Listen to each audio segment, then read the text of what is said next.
When to the sessions of sweet, silent thought,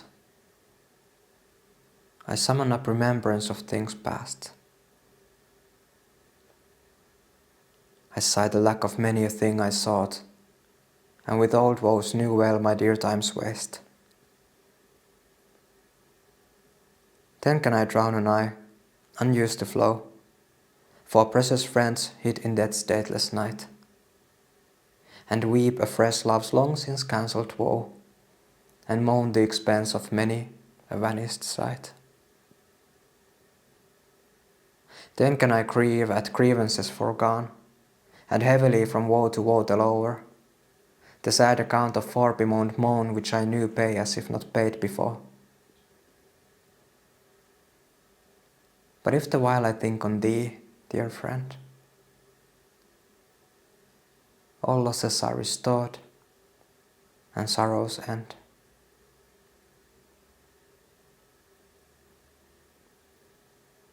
When in disgrace with fortune and men's sighs, I all alone beweep my outcast state, and trouble deaf heaven with my bootless cries, and look upon myself and curse my fate, wishing me like to one more rich in hope, featured like him with friends possessed, desiring this man's art and that man's scope with what I most enjoy contend at least. Yet in these thoughts myself almost despising, haply I think on thee, and then my state, like to the lark at break of day arising from sullen earth sings hymns at heaven's gate. For thy sweet love remembered such wealth brings, that then I scorn to change my state with kings.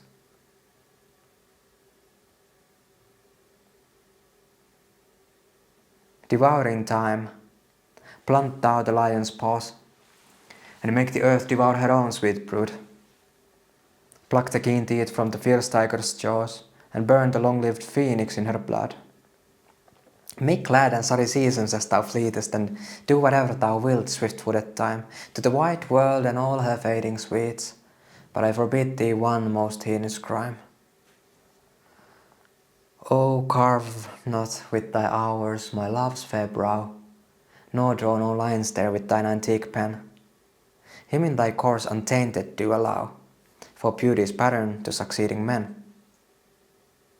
Yet do thy worst, old time, despite thy wrong. My love shall in my verse ever live young.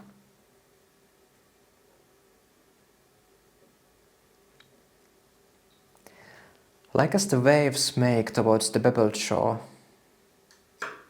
so do our minutes hasten to their end. Each changing place with that which goes before, in sequent toil all forwards do contend. Nativity, once in the main of light, crawls to maturity wherewith being crowned. Crooked eclipses against his glorified, and time that gave doth now his gift confound. Time doth transfix the flourish set on youth, and delves the parallels in beauty's brow. Feeds on the rarities of nature's truth, and nothing stands but for his sight to mow. Yet to times in hope my verse shall stand, praising thy worth, despite his cruel hand.